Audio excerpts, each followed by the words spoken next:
For most of the last decade, the future of work discussion has centered on technology, the fourth industrial revolution. Big data, AI, robots, and jobless economies have been predominant themes in this conversation. But as we slowly emerge from the pandemic, that focus has begun to shift. Now much of the talk is about how the workplace, how the human impacts will impact on the future of work. Popular memes are the Great Resignation, hybrid workplaces, adaptability, resilience. Resilience, wow. Resilience, wow. It's on the tip of everyone's tongue right now. How do you build your brilliance today? You have to build your resilience, they say. It's a word showing up, an idea growing up, ever since this goddamn pandemic blew up. Like the C word, or the P word, or the N word, or words. But these words and ideas ain't new, except COVID ain't a word, it's true. But they're on our lips with greater frequency because uncertainty gives them a sense of urgency. Resilience now, protect us from change, somehow. But what we often forget to say when we start to talk this way, till the difference we conceal has been revealed, our problems won't yield to the resilience we wield. Resilience how? Resilience how? It's a muscle you build for the future now.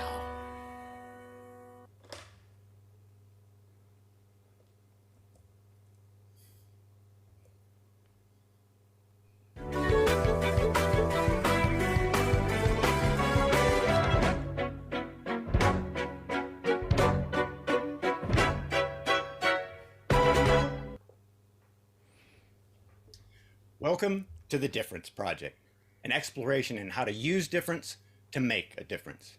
And in this first season, how to use the diversity of thought and ideas that come from different backgrounds, perspectives, and lived human experience to diversify the future of work. Yes, over the last 2 years, the conversation around the future of work has made a dramatic shift to the human aspects of our workplaces. And any discussion about humans invariably leads to the topic of culture. Specifically, how do we create a more positive workplace or organizational culture? But workplaces and organizations don't have culture. People do. Weird, wonderful, sometimes infuriating, but always unique people. And when we ask our people to come together to work collectively, they will form a culture, intended or not. So what if we use this cultural knowledge to tackle some of the challenges that will shape the future of our businesses? What if instead of wringing our hands about the Great Resignation or making hybrid workplaces work, we saw this shifting human condition as an opportunity to create a cultural evolution? Wouldn't it be great if we could use a hybrid workplace to give our employees with challenging work-life circumstances the chance to make a more meaningful and valuable contribution? Wouldn't it be amazing if our work culture complemented and expanded our people's cultural identity? Now, you might very well be thinking, with so many people from different diversities and backgrounds coming into the workplace, it's just too damn hard to create a cohesive, aligned culture. Or it could be you're thinking, I'm so different than the people in my team that I don't see how I can fit into their culture without losing my identity. Well, I believe that the very best work cultures, in fact, any culture, benefits from greater diversity of thought and ideas. I believe that the most powerful cultures are made up of people with diverse backgrounds and experiences. But hey, that's just me and the working hypothesis of the Difference Project. But we would invite you to share in the chat what you think the impacts of difference are on a workplace culture. We would encourage you to challenge our panel with your questions about how a leader might create an environment where a more positive culture forms. So, with that, let's meet our panel. And let's start off with my producer, co-host, and co-conspirator, Mike Emmett. G'day, Mike. Welcome back. Hey Jeff, it's great to be back. Here we are again, episode two. If you count the zero, I guess it's episode three. But hey, we started. We like to start with, we eased into it, didn't we? We eased into it. Yeah, we did. We did. So, mate, I'm really grateful for this amazing place that we get to broadcast this show from. Perhaps we should start by acknowledging the traditional owners of the land that you and I have the privilege to live and work on. Of course. We would like to acknowledge the traditional owners of the lands which we all come to you from today. For Jeffrey and I, that is the Wurundjeri people of the Kulin Nation. We pay our respects to their elders, past, present, and emerging. Cool. And look, you were pretty excited about this idea of culture as a theme when we started talking about it. What are you hoping for out of this episode? What fascinates you about this topic? Great question, Jeff. I was really excited about it because you know me well enough to know that I love a paradox. I love the tension between two seemingly disparate ideas that have to sit together. And for me, that's in this context, that's very much about this very difficult idea that, we have an organic culture, whether we like it or not, like it exists, right? And at the same time, there's this culture that we want to have, and they're not necessarily the same things. In fact, in most cases, what we want to have and what we actually have are not the same things. So the very idea for me of seeking to create any kind of culture feels inherently counterculture. So I'm super interested to see where this panel of really learned people actually takes me today, and to deepen my own understanding of what it means to embody a positive culture of difference. Cool. Well, let's meet our first panelist, I guess, Laura Staples. Laura is the head of people and performance at Laminex Australia, and she is passionate about untangling complexity and uncovering hidden opportunity to transform the way we work. Hi, Laura. Welcome to the Difference Project. Hi, Jeff. It's nice to be here today. And can I just say, what an incredible opening! Could I get you to come and open my team meetings every week? That's absolutely. Yeah. Why not? Laura, you've spent 15 years pushing those traditional boundaries of human resources, organizational development, change management to shape a different future of work. What is this ephemeral thing called culture? How does this ephemeral thing called culture fit into your commercial strategy at Laminex, and vice versa for that matter? Look, I think culture underpins everything that we do, and it's ultimately our North Star. We've done a lot of work over the last 4 years that I've been at Laminex in reshaping what that looks like. We've done, countless things in order to give an aspirational state for our people at the start of our journey, and really give them something to anchor onto. So I think it's an incredibly important part to drive strategy, and something that's inherent to the wonderful people that work at Laminex. Cool. And that's been quite intentional for you guys. You've actually started that journey with an intention, from what I understand. Yeah, definitely. I was brought into the business 4 years ago in order to pave a new or chart a new course for the business in terms of culture, and really bring what is an 85-year-old Australian manufacturer with a rich legacy in Australia and a great identity for itself into the future. And culture was going to be one of the key tools that we did in order to create that new future for the business. Cool. That's great. Thanks, Laura. I look forward to the conversation. And our next panelist is Simon Dowling. Simon is a coach and facilitator who works with leadership teams to help them tap into their collective genius, a very cultural thing. He's also the author of the book, Work With Me, How to Get People to Buy Into Your Ideas, and has a, how I describe it, perfectly symmetrical background as both a lawyer and an improviser. I'm sure I can make a joke around that, but I didn't come up with a good one. Simon, great to have you on the Difference Project. Thanks so much, Jeff. Thanks for having me. Yeah, it's improvisation. I mean, that's what it's all about, isn't it? We're improvising all the time.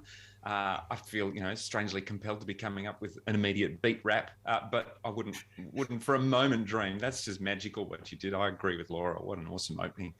So really looking forward to this conversation today. Cool, excellent. Mate, in our discussions leading up to the show, you said that you'd become fascinated by the culture of work as distinct from workplace culture. So I'm curious, what is that distinction for you, and how do you see it being, well, different as we move into the future? Yeah, it's for me, the frame on it is almost not so much a distinction, but the overlap between the two, and trying to then distinguish the two from each other. So I think we spend a lot of our time and energy, and I know a lot of the leaders and the organizations I'm working with spend a lot of time talking about how do we understand the kind of culture we want, how do we understand the culture we have now, and how do we build a bridge from one to the next.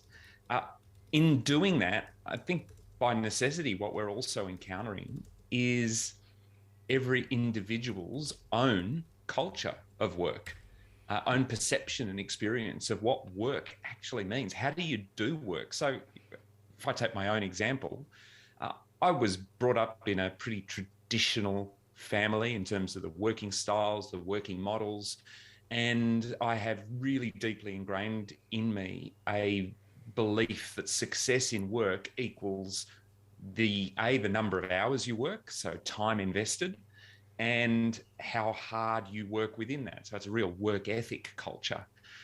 And I'm acutely aware that the kind of organizations I'm trying to help my clients build, but also to experience myself in my own work, is quite different from that. So I think a huge part of this conversation is about actually understanding what is the culture of work that each of us brings to the conversation, and being explicit about that, getting really conscious about it, and tackling it where we need to. Cool. Oh, great. Oh, this is going to be a good conversation. I'm looking forward to it. And last, but certainly not least, our returning panelist, Annalie Blundell. And Annalie is a professional people whisperer, author, and speaker. Annalie is known for creating safe spaces to explore the issues of and opportunities of inclusion, belonging, and allyship in practical and profound ways.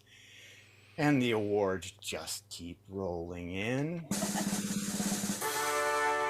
She is also the 2021 winner of AITD's Dr. Alistair Rylett's Award for L&D Professional of the Year.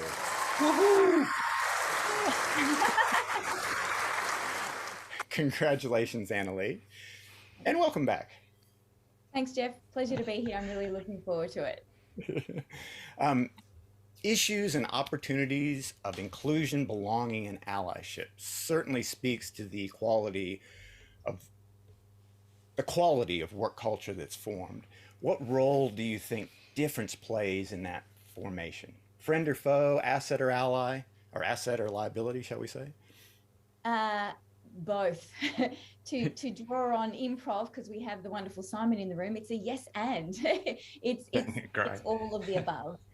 And I love this conversation today around the idea of culture, particularly in the context of diversity and difference, because for me, the whole concept of culture is a challenge to diversity, because diversity in and of its very nature is to be different than the norm, and culture is the norm. So how do we make the norm difference? I love it. I love this conversation. I'm really excited. I don't know where we're going to go in the conversation today, but just that, sitting with that paradox, as Mike, loves to entertain. There's so many ways into this conversation around what do we do with the difference? What do we do with the culture that we have, the culture that we need to create? How do we become counterculture as the culture and make that the culture? It's all very layered upon layered. I'm waiting for the Sara Lee cake, really. So I'm just looking forward to the conversation today, Jeff. Cool. Kind of turns you inside out, doesn't it? Yeah. All right, Mike, do we have a question or 10 to get us kicked off? We do, Jeff. We've got a few questions to start off. And the first question is, what does it mean to genuinely value difference? Over to you, Jeff. So that it speaks to that thing that Annalie was just talking about, that, you know, if we are wanting difference to be part of the culture, which is inherent, could be considered inherently counterculture, what does valuing difference mean? I have some views. What other, what I would like to hear what other folks hear before I jump in. Simon, go ahead, man. I might, if I jump in with just an initial thought on that, the thing that comes to mind for me is that this is one of those topics and themes that's really easy to talk about, as it's very important to create this environment in workplace cultures. And so there's this perceived kind of social norm, increasingly a social norm, to create diversity and to honor and acknowledge diversity within workplaces and society generally. And that is super important. But I think, to answer this question, what does it genuinely mean to value it? It means you have to come back to the roots of, but why are you doing it? And I think it's really important for organizations, for the leaders who really shape, you know, the direction and the conversation in any organization, to come right back to roots of, hang on, why are we having this conversation? It can't be just as a platitude. It can't be just as something because it will make the employee experience more positive. I mean, that's, again, all of these are important. I don't want to sound like I'm discounting them at all, but I think you've got to come back to, what are we trying to achieve here, and start that conversation with groups. So to genuinely value difference means, A, we have to understand what it is that, by doing so, by embracing difference and diversity, what that will allow us to do, and to be really explicit about why that's important. So is it a genuine belief that our business, our product cannot thrive in this industry unless we shake it up and we are constantly innovating? And for that reason, we have to have competition within our own four walls, not just outside. And that competition lies in our diversity. So we need that conversation to be happening. It's strategically critical. Or is it, and it's not an or all the time, of course, as Annalie, you just said, it's an and is it because the human experience for our teams, for our people, of being at work, given how much time they spend there, what's important to us about that? Is it the human well-being side of things? So getting really explicit about this, I think, is a huge starting point. Yeah.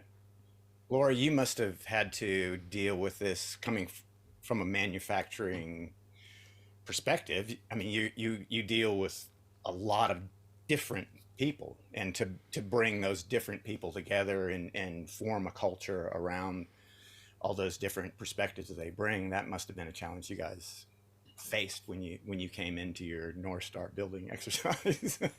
Yeah, definitely. I was just listening to Simon then and reflecting on what that question is. I think it's really easy to go to the textbook and say that this is how an organization values difference, but to genuinely value that difference, you know, it's going to require how you show up in that environment. And to think of a really practical example is, you know, businesses always have problems to solve. They always assemble teams to develop new initiatives. And when they're assembling those teams, they pull together people with the most relevant experience to the problem that they're trying to solve. Now, an organization that genuinely values difference means that they would actually bring people that don't have experience in that space to encourage diversity of thought and new perspectives, and bring something else to the table. So to really look and reflect on whether an organization genuinely values difference, then they're going to bring a whole range of different people to a problem or an opportunity, and have more robust conversations and experiment and try different things. Cool. Annalie, just kind of building on your theme of turning things inside out and then outside in. How about when you're different, what does being valued for that difference feel like?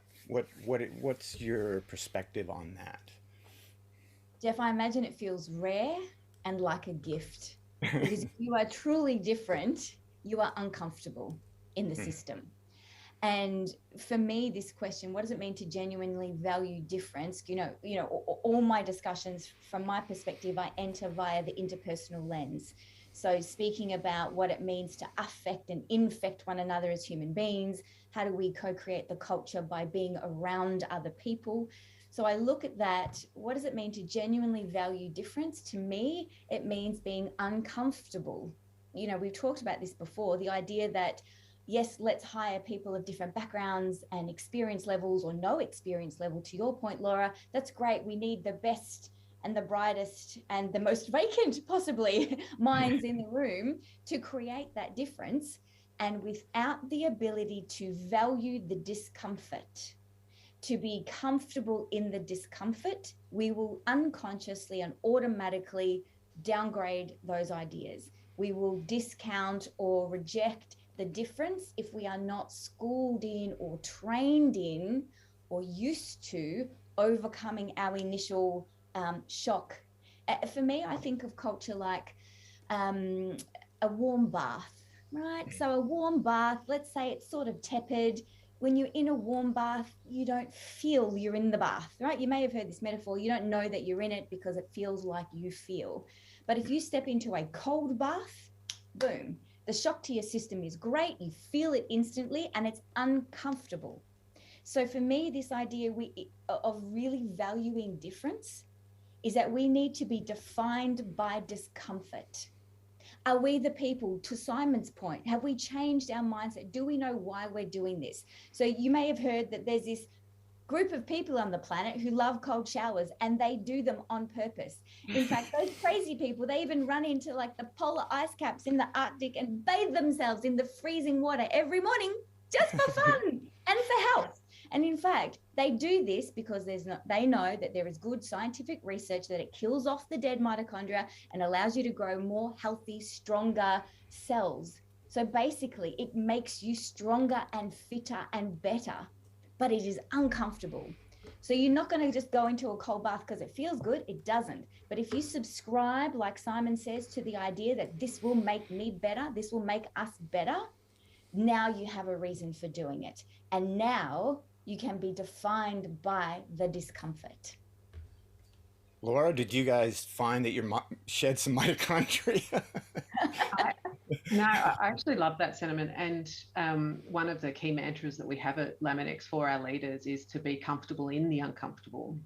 And we talk about this a lot in the notion of, all the change that's happening around us. And we really celebrate and educate our leaders around the notion of anti-fragility.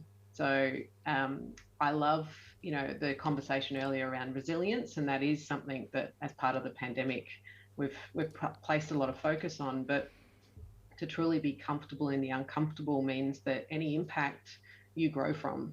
So it's not about flexing the muscle or creating that wall to be resilient in impact. It's really absorbing the impact and then growing from that experience. And I think that's a great example of leaders who can be comfortable in the uncomfortable. Cool. I had a client of mine who, well, actually he was the senior manager over a group that I was doing some work with, and he came in to do some context setting for a workshop I was running. And he said something that's always stuck with me. He said, I like working with people that just get on with it, that think like I think, that just do the things that I ask them to do.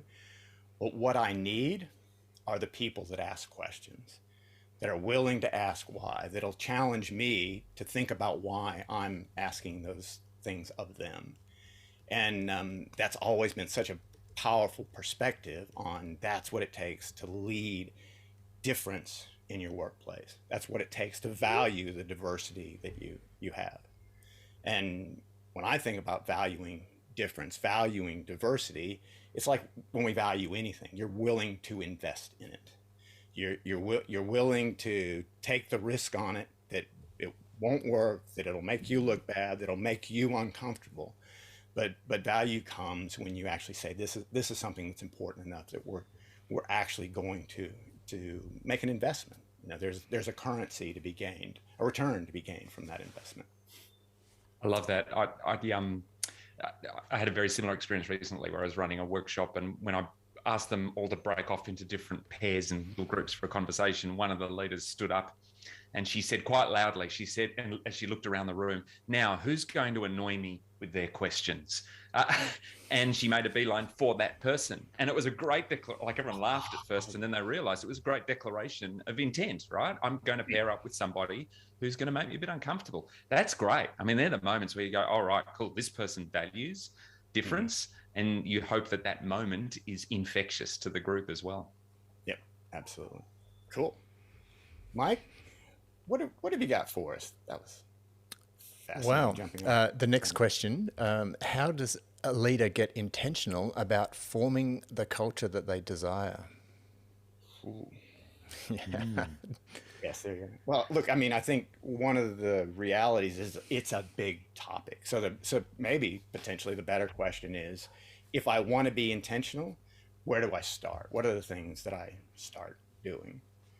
And once again, Laura, you guys, I'm sure were faced with this very thing when you said, "Hey, culture is going to underpin our commercial strategy." Where did you start? What are the things that you started? What are the little things you started doing first to build to the big things? That's a great question. One of the things that we did right at the start was have conversations around the business with a lot of our employees about what do we want to be known for. And that was that sort of first step of creating what that new future looked like in terms of culture. And it gave me the sort of indication of where we were going to take this. We did a lot of work with an incredible person by the name of Michael Dixon. He's a cultural architect, expert in his field. And he said to me, and I did not believe it because I was a little skeptical to begin with, but he said, "Laura, you need to create an aspirational state. It may not reflect where you are now, but it will absolutely create that path of where you're going to go." And so it sounds so simple, but we created a video and it had a manifesto of the Laminex story. This is who we are.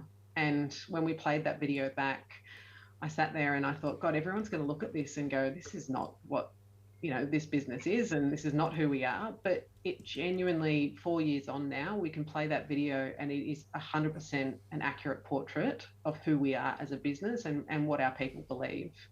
And that tiny step that we took, when we discovered who we want to be known for and create that video that then was played to all of our employees, it formed part of our recruitment collateral. It was our EVP. It was our positioning to the market as part of our brand as an employer to say, this is our story. And it helped us attract the people that were going to, join us on that journey and reshape the culture of the organization. Simon, I know that you do similar things in the work that you do. Do you find it really hard to get people to place themselves in that sort of aspirational world? I mean, it's easy to say, what are our targets? But to actually say, hey, who do we want to be? Who do we want to be known for? It freaks people out. Well, I think it does. And I think, it's critical to do it. I mean, if we're talking about how do you lead a culture, how do leaders get really intentional about that, going to the question, well, it starts with this piece around leadership. And that's why I think the aspirational element is so important. As Laura, you're saying, is I've got to get people to step into a vision and create a vision and say, my choice as a leader is to say, let's move us and let's all go on a journey towards that, myself included. Like, it's not going to be easy, but that's what the whole point is. And people choose to follow leaders that have that clarity of where we're trying to get to or where I want to get to, and say, let's do this, folks. The tendency is that it brings out the manager head in all of us, which is hang on, but what are the problems we need to solve? What are the challenges along the way? And yes, that's important. But if we start there, then it starts to instead become a bit of Band-Aid work or reactive culture building as opposed to aspirational culture building.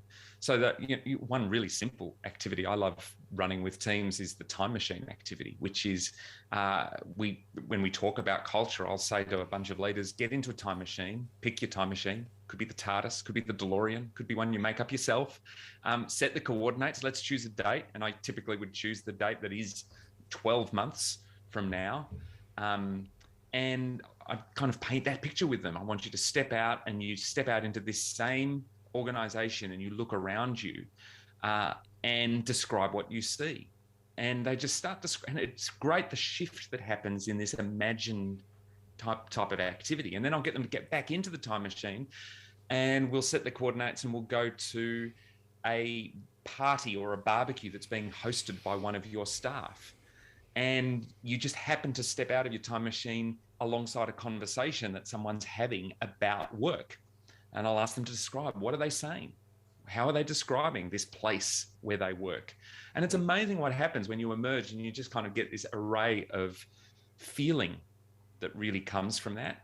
And then you ask them to step back and say, okay, so what do we learn now about the kind of culture we really want, the kind of culture we really need here? So I think that's part of the challenge, is to get people to step into that imaginative zone, not just the critical thinking zone. Annalee, you've undoubtedly see this from a very, very, very specific perspective, but probably not dissimilar to what we're talking about here. Well, I was just thinking on the idea of what both Laura and Simon are saying, is to create that aspiration, right? So we need to know where we're going, and we need to all buy into where we're going, genuinely buy into where we're going. And then from my perspective at the level of the work I do, it's around the habit change to get there. So for example, I'm working with an executive team. They want to be fierce communicators. Yeah. So we want to be better. We want to give robust feedback. We want to have creative difference and tension, but we're nice. We're really nice. And that's great. And it's the warm bath, right? It feels great. It feels lovely, but I ain't getting any healthier. You know, my cells aren't getting any better. I'm just kind of like dying in the warm cuddle in this bath. And so the idea of the aspiration is, we want to be fierce. We want to be able to challenge without being offended. That's great. We all subscribe now to the reality. So in terms of, you know, how does the leader get intentional about forming the culture that they desire? From my perspective, it's about role modeling. The leader needs to be able to take on those behaviors that they've just talked about, they've just aspired to. They need to be able to cut people off if they've gone off on tangents, and feel okay with that. Because sometimes what we're doing when we're shifting cultures, we are going against the norm.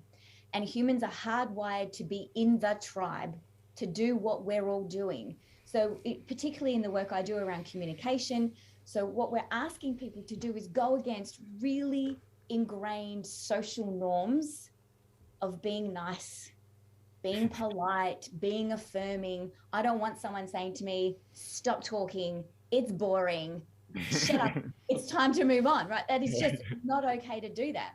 And yet, if we want to be high performing, if we want to be better, more succinct communicators, we need the feedback, A, and we need the permission to call it, B. So when we're being intentional about changing the culture, we need permission to be uncomfortable and challenge people. We need the leaders, and therefore people around them, to be role modeling the behavioral change to transform towards that aspirational change. Absolutely. Cool. And I think one of the things we're talking about here, interestingly, is that idea of vision not as a pithy little statement that hangs below your email signatures or sits in the reception area, but vision as in, what do you see when you place yourself in that future? And that's the difference between leadership and management in some ways, in my view. And I think, Jeff, to build on that, you have to be able to paint that then with a fine paintbrush. It's not just broad brush strokes. And I think that's exactly what you're kind of pointing out, is it's got to be vivid about what is it that we do. I mean, one of the frames I find really useful for describing aspirational cultures is to use a bunch of we statements that describe how we roll consistently as an organization. So we call out each other on people sitting on the fence, or we don't just invite different points of view, we actively seek them out. These statements that you'd say describe the norms of behavior. And of course, the other thing that maybe we haven't touched on here, which I reckon needs to be really strong in this, is that this activity of getting intentional around culture has to be strongly linked to strategy as well. Like, what are we trying to do as a business? What are we trying to do as an organization? What are we trying to become? And then what's the culture that we need that will enable that? And if it's not linked, then it risks feeling, certainly to some people, like it's kind of just, warm and fluffy, which it should never be. Yeah. And Laura, in our discussions leading up to this, that was very much the linkage that you guys were making. It's okay. We understand that culture is underpinning a commercial strategy, but it is just that. It's underpinning something we're trying to do commercially, and that has, I'm sure, many facets to it. But you were very clear in that was the two were knitted together. Yeah, absolutely.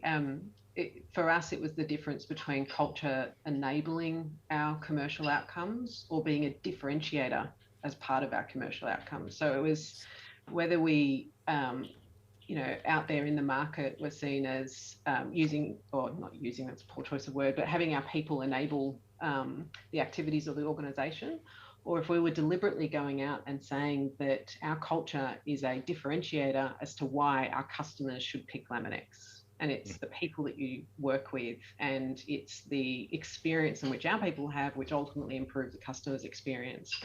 As soon as we were able to, elevate it as the differentiator, then we got really deliberate in, well, what do we want that to be? And what's the journey that we're going to take in order to be really looked upon as having an amazing culture, which then helped us with bringing on and talking about diversity and diversity of thought, people from outside of our industry, because they wanted to jump on the Laminex journey as well because of what they'd seen and heard.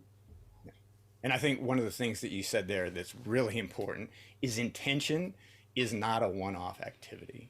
It is a journey. And if you really want to intentionally shift a culture, it's showing up every day. And, we've talked about this before, Annalee. Some things will work, some things won't work, but okay, it's an experiment. We'll take what we've learned from what's worked or hasn't worked and apply that to the next step in the journey. And that's when you start to bring people along for the ride, as opposed to, here's the video of our aspiration, over to you now. Create a culture that does that, and oh, by the way, deliver on our commercial strategy as well. I think a lot of leaders really underestimate the work that goes into cultural roadmaps and transformation. I mean, our cultural roadmap 3 years ago was an inch thick when you actually printed it out, and it had a 3-year journey with very deliberate milestones. And along the way, people would say, oh, we should do this, if this is something. And I'd say, no, that's actually in 2 years' time, because we've got to get these steps right in order to genuinely embed this new culture. Otherwise, it does become a one-off and something that's not long-lasting. I mean, our culture beforehand was 85 years young, and we had to make sure that we set something else up that was going to last for a very long time as well. And can I ask, Laura, how did you? Sorry, Jeff. Is it okay? No, beautiful. That's exactly what. How did you deal with setbacks? Because I think one of the things, I think as soon as you create aspirational culture, it's almost like, as I sometimes say to teams, you set yourself up for disappointment here, but kind of get real to that, because it's not about we've created the aspiration and we're there straight away. This all requires, as you've just painted out, a long and patient and persistent journey. So how do you manage, in your experience, that kind of setback and the emotional experience of that? Well, my cultural to-do list is equally as long as my cultural failed experiment list. So, trial and error. It's, there were things that we did which I turned around and went, oh, okay, kind of got that one wrong. Let's take that out. And, having that mindset of it's okay to try things. And if employees, didn't really take up the initiative, or they gave us the feedback saying, Laura, I see where you're going here, but not quite right. The biggest learning for us was understanding the difference, particularly being an Australian manufacturer, is understanding we've got our, white collar workforce, our support, our engineering, our, marketing, finance, sales type roles, but we also have our blue collar, our wage employees that are on the front line, and their experience and part of this is very, very different. And we learnt that early on because we went out with a lot of initiatives for everyone. But then as we matured as part of our thinking, and we learnt from some of our mistakes, we had to kind of split our cultural journey into two streams, which then ultimately met at the end together and created one team. But the bridge from where we started to where we are now was different for both groups. Mm-hmm. Brilliant. I love the experimentation theme in that. We've got to try stuff, fail along the way, and the celebration of that as well. It's brilliant. One of the things that I struggle with a lot of my clients, you try something new that they've never done before, and they try, and it's clunky. It's ugly and doesn't messy and doesn't kind of feel like you got anything out of the back end. And that didn't work. Well, wait a minute. You haven't ever done it before. You got to keep doing it to get good at it. You don't walk out onto a golf course for the first time and expect to shoot par golf. You get out there and you lose a bunch of golf balls, and eventually you lose fewer golf balls, and then you hit the odd shot that you think, well, damn, that'll keep me coming back. But that's, it takes that practice, and that's the intention, is the practice that sits behind where do we hope to get to. Mike, how are we doing with questions, my friend? Okay, we've Jeff, we've got an interesting question here. It actually brings we've had a few questions on this topic actually, and I'm just going to pick the one question that addresses this probably the most thoroughly and the most succinctly. So we have a question from Dr. Vienna Tran of Adelaide, Australia. How can we intentionally create positive, diverse organisational cultures without resorting to using rich cultural heritage and relative youth to fill diversity quotas? Oh, wow. Oh, come on, Annalie. I know that you have a view on this particular topic. Oh, all right. I'll get it. So from my perspective, I'm really interested in what we're doing to support strong voices. So what I mean by that is voices that are challenging, that are different, and I see this as being outside of the traditional diversity lens. So nationality, gender, sexuality, all those sorts of things, which I think which is what Dr. Vienna Tran is sort of angling towards. What do we do if we don't just tick the usual diversity boxes? How do we be more intentional around that broader idea of positive, diverse cultures? So for me, it's celebrating and championing whatever we see as surprising in people around us. So I'll give you an example. I saw a small video, it might have been online somewhere. It was like a micro documentary. I don't know if you've seen them. They go for about a minute. They're brilliant. It's like humans around the world, micro documentary. And they showed this guy, and he looked like a gangster rapper dude, Black African American, had all the chains and the things, like just a very particular cultural sort of lens that they were displaying him to be. And then the whole episode was around his hobby of knitting. So you've got this gangster rap dude introduced, kind of like your introduction, Jeff, yeah? And then the whole thing is him knitting on the train, knitting at work, knitting at home, the scarves, the hats that he's knitted, and him and his voiceover in a very calm way saying, knitting calms me. Knitting is a relaxing activity. I like to knit gifts for my friends. I've made a hat for my mum and a scarf for my dog.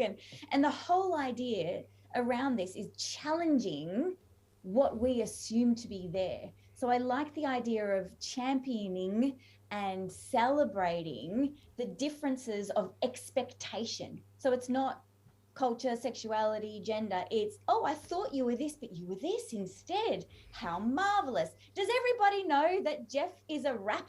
Does everyone know that Laura likes decorating Christmas trees? Whatever it is, do we know it? Do we celebrate it, and do we champion it? Because what we're doing is training people around us and building a culture of valuing different to what we expect not just difference as what we claim it to be from the norm, but different from our assumptions and expectations of the people in front of us. That is a muscle that we all really need to hone. I think I've got a great example of that. Over the last 12 months, I brought a learning designer into my team, and I knew that she was doing some study outside, very dedicated to what she did, writes product training modules. So came one day to the office, the virtual office, and said, Laura, I've just completed my Pilates instructor course and I'd really like to run some sessions for employees at Laminex. How do you feel about that? And I thought, gosh, this is something a bit outside of what I thought you were doing, and perhaps honing in on your skills around learning and development. But instead, she was pursuing a passion that she had. And so we've really celebrated that. And she runs Pilates sessions online. It's been a key element of part of our wellbeing strategy.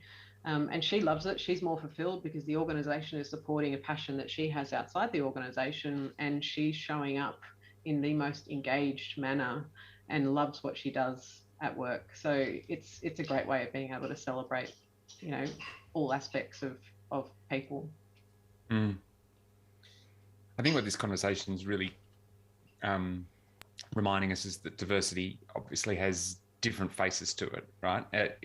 Clearly. And with this diversity of thought, diversity of voices, diversity of perspectives, I think there's clearly, in Dr. Tran's question, there's clearly this element of we have this tendency, or maybe quick grab or quick fix, of setting quotas that represent perhaps different facets of that diversity in our organisation, whether it is gender, whether it is cultural background, whether it's identity, and so forth. So I reckon I don't have a problem with quotas per se if they're trying to get explicit about balance, but I don't know that we need to only look to our existing mix of staff, because one of the best questions I reckon an organisation can ask when it's trying to weave diversity in and diverse perspective into its culture and to the way it thinks is to say, what's the diversity within our own customer, within our own market? What's the diversity within our own community to whom we serve? And understanding that, because I think one of the biggest disconnects happens when an organisation falls out of touch really quickly with its own market because it doesn't have representation of that market in its staff or in its leadership groups. So seeking to understand that means firstly naming it, and this is part of that getting intentional piece. So rather than moving straight to quotas in terms of who we have in our team or in our leadership groups, instead, let's understand what that diversity mix is, and then let's think about the strategies for how can we bring that voice into the mix. It doesn't have to be through employing somebody or setting a quota. That could be through making really conscious and deliberate effort to get out there and interview people who can represent that segment of our market or that segment of our community, particularly if they are segments that we don't understand because we don't seem to have representation here for that. So I think that's a really important piece, and that could be through creating mini documentaries. Annalie, I think that's brilliant. Like the idea that we could actually go out and do a bit of an interview and produce that as a mini documentary to understand that person's worldview, to understand what do they spend their day and their life doing, and how do they see the role that what our service is, how do they see that in the market? Or even better, bring them in as guests and interviews and to host and to be part of a community board that can represent our stakeholder mix. All of those sorts of strategies, I think, might be another way to look at this. Yeah. Well, I could take up lots more than the rest of our time. I do have problems with quotas on many, many levels, but I won't bore you with that right now. But most importantly, I think it was Bernard Marr, if you guys know who Bernard Marr is, said something that I think is reasonably profound. As soon as KPIs, key performance indicators, become targets, they are no longer useful. And I think the mix of demographics in our staff is an excellent indicator of how attractive we are to a diverse range of people that want to come in to the business. I think the mix of senior managers that are from traditionally underrepresented groups are good indicators of how effectively we're hearing the diverse voices within our organizations. But probably the most important thing we can do is create a space, and you touched on this, Annalie, create a space where diversity of thoughts and ideas that comes from different backgrounds, perspectives, and experience can safely live and thrive. Where you have that opportunity to be heard and be seen for who you are, for your ability to knit a cap, and not be seen as, oh, you're a woman, so you're emotional. Oh, you're a black male, so you're a gangster, and be seen for what you actually really have to contribute. And I think there is the risk with quotas, not the risk, I've seen it happen, where you actually start to abstract that idea. Okay, what are the numbers telling us? And suddenly you're managing a multicolored cogs in the machine as opposed to leading a cultural change. Sorry, I could stack my soapbox. No, here, Jeff. Sorry, Mike. Oh my gosh, I can't believe that. Do we have another question? Yeah, well, just a quick reminder to the viewers we have in Zoom and on YouTube. Now is a really great time to get any questions you have in the chat. We may have we may run over time here. We'll see. But our next question. The themes of this discussion are really big. So how do we make the action small enough to be attainable? We had a similar question that was around how do we get started? It's a big and scary thing. And look, once again, I'll Laura, you've had to deal with this. How did you start with small things, or did you just try to grab up the whole apple bushel? That was a terrible metaphor. Anyway. Look, I think the simplest place to start is to have a conversation, and everyone can have a conversation. Ask questions, be curious. A lot of people that want to go on a cultural transformation journey, they're doing that because they don't believe the current culture of the organization is quite right. So I'm sure if you feel that, someone else feels that. So go and find those people, start a following, create a movement, and collectively that group of people will then be able to start tackling the big problems together. But I think the simplest way to start, and probably the most powerful way to start, is by having a conversation. Open that door to, do we need to go on this journey, and what could it look like, and what benefit would we get from setting some deliberate intentions around our culture? Simon, that speaks to what you said earlier. Is why are we doing this? And so the first really simple step is, hey, why?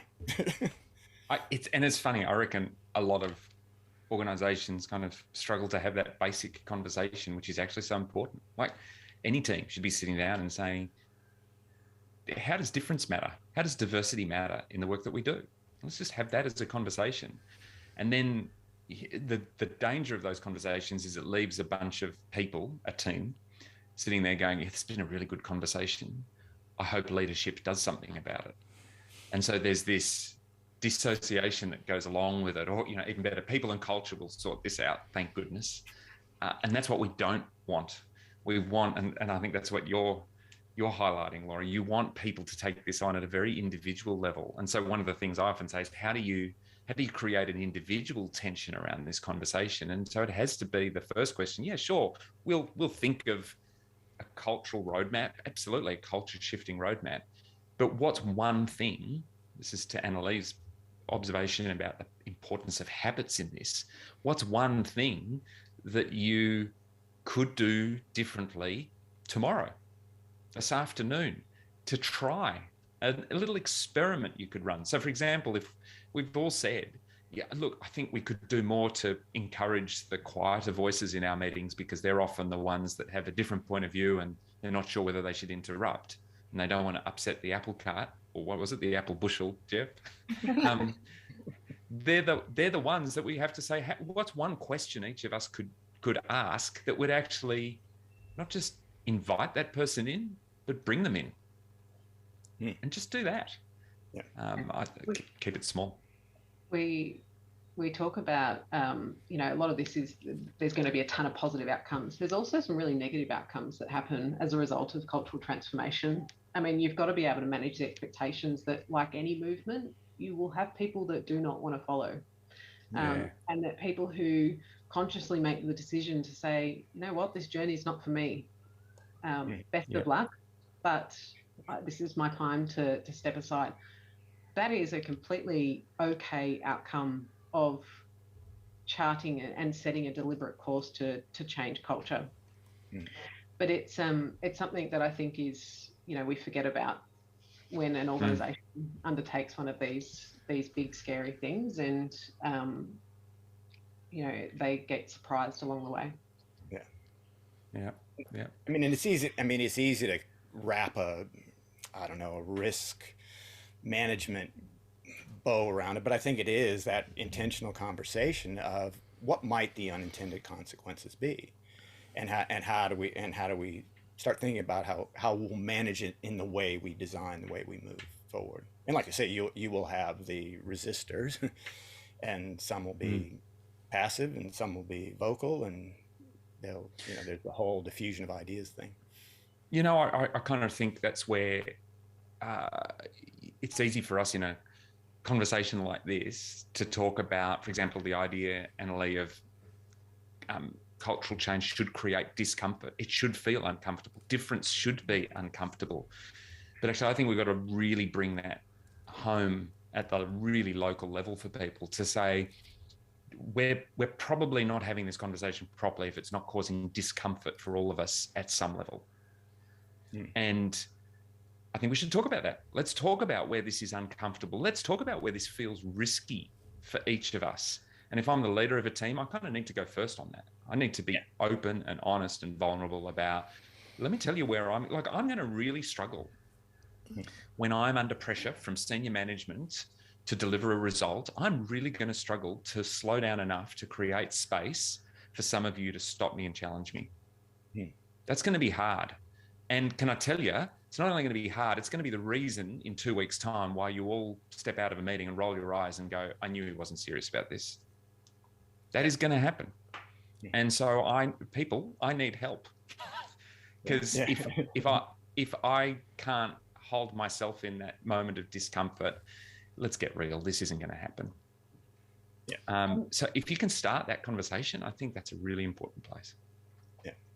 And I'd add to that, Simon, what you just described, and the way you described it was perfect, in that it's the sharing of your personal experience as a leader around your vulnerabilities and fallibilities that makes this not only real, but gives people permission. So for example, when I do diversity and inclusion work, particularly when I'm working with men in executive teams and talking about diversity, I'm a woman talking about championing women in the workplace.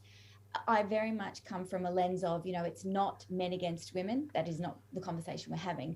It's conditioned society against men and women in the system, right? And we're all part of the system to challenge it, and we're all caught within the conditioned system that we're operating within.